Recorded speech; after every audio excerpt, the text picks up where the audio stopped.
बड़ी खबर आपको बता दें, यूपी के सूडा और डूडा विभाग में अंधेरगर्दी चल रही है। तो सीएम योगी की छवि खराब की जा रही है विभाग के जरिए, विभाग के अधिकारियों के जरिए। बता दें कि सूडा और डूडा में खुलेआम करोड़ों का टेंडर घोटाला हुआ है और ये खेल काफी वक्त से चल रहा है। तो लगातार गलत नियुक्तियां हो रही हैं, फर्जी नियुक्तियां हो रही हैं। बता दें, पूर्व मंत्री आजम खान के करीबी अतुल सिंह चौहान, जिनके जरिए घोटाला किया गया। अतुल सिंह चौहान फर्जी नियुक्तियां करवा रहे हैं, घोटाला कर रहे हैं। तो सूडा में नियम विरुद्ध कार्यक्रम अधिकारी बना है अतुल सिंह चौहान, सूडा निदेशक की सह पर।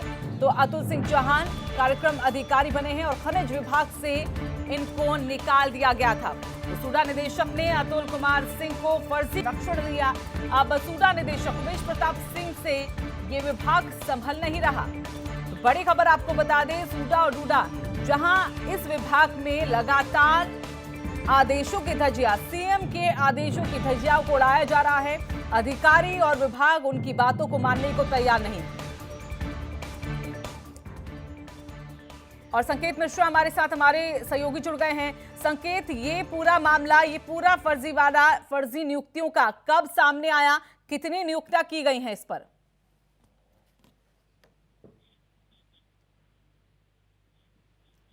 संकेत, आवाज मिल पा रही है आपको हमारी?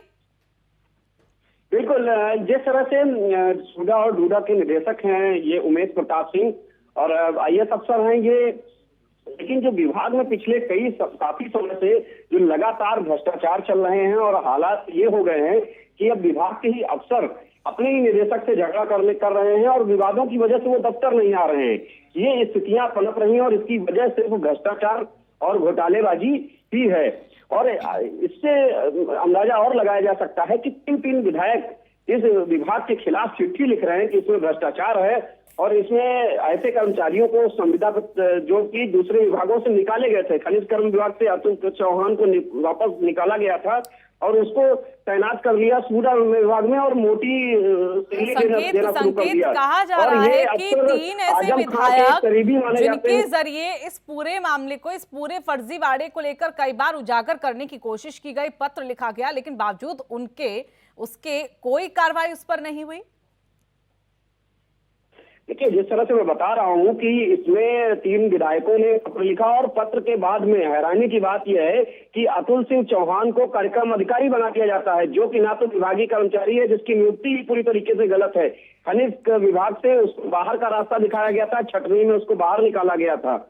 उस व्यक्ति को नौकरी दे दी जाती है सूडा में और वो उसकी तैनाती कर दी जाती है और तैनाती ही नहीं, उसको एक जिम्मेदार पद दे दिया जाता है, उस जिम्मेदार पद पर भी रहकर वो लगातार भ्रष्टाचार कर रहा है। इसकी शिकायतें जनप्रतिनिधियों ने की, एक जनप्रतिनिधि नहीं बल्कि तीन जनप्रतिनिधियों ने शिकायतें की हैं, तीन विधायकों ने मुख्यमंत्री से कि ऐसे आप लोगों को बाहर का रास्ता दिखाया जाए और सूडा और डूडा में जिस तरह से फर्जीवाड़ा लगातार चल रहा है इसकी रोकथाम कराई जाए। पिछले महीने जो टेंडर प्रक्रिया 20 करोड़ से ज्यादा की हुई, उसमें भी चहेतों को टेंडर दिए गए। यहाँ तक कि ये आरोप लगाया गया है कि जितनी भी टेंडर प्रक्रिया उमेश प्रताप सिंह चौहान की तैनाती के दौरान हुई है, आखिर क्या वजह है कि इस शख्स के खिलाफ कोई कार्रवाई नहीं होती है, विभाग को संभाला नहीं जा रहा है इसके जरिए? पूर्व में भी देखा जाए तो कई बार इसको लेकर कई शिकायतें मिली हैं, लेकिन अब तक कोई कार्रवाई नहीं। देखिए, ये पूरा 3 बार पत्र विधायकों ने लिखा और उसके बाद में सिर्फ मामला जांच तक ही सीमित। एक बात साफ है कि जब विभाग का मुखिया ही जो निदेशक है, ये विभाग का एक तरह से मुखिया होता है, अभिभावक होता है, जब वही भ्रष्टाचार में कहीं ना कहीं उसका नाम सामने आ रहा है और उससे अधिकारी इतना संतुष्ट नहीं है, उसी के अधीनस्थ जो कि दफ्तर नहीं आ रहे हैं, इस्तीफा देने की पेशकश कर रहे हैं, तो ऐसे में ये समझा जा सकता है कि विभाग में भ्रष्टाचार किस कदर पनप गया है। और अब ऐसे में मुख्यमंत्री योगी आदित्यनाथ की जो नीति है कि लगातार वो कहते आ रहे हैं कि लगातार कार्रवाई भी कर रहे हैं भ्रष्टाचारियों के खिलाफ, ऐसे में प्रमुख सचिव और शासन स्तर के अफसरों को सोचना चाहिए कि ऐसे अफसरों पर कार्रवाई की जाए और जब तक निदेशक जैसे पद पर ऐसे अफसर जो जिन पर भ्रष्टाचार के आरोप हैं वो तैनात रहेंगे तो उम्मीद नहीं की जा सकती है कि निचले स्तर पर भ्रष्टाचार कम होगा। टेंडर प्रक्रिया जो भी उमेश प्रताप सिंह चौहान के कार्यकाल में हुई है, इनकी भी जांच कराने की बात कही जा रही है कि इनकी जांच कराई जाए और उसमें चहेते ठेकेदारों को टेंडर दिए गए हैं।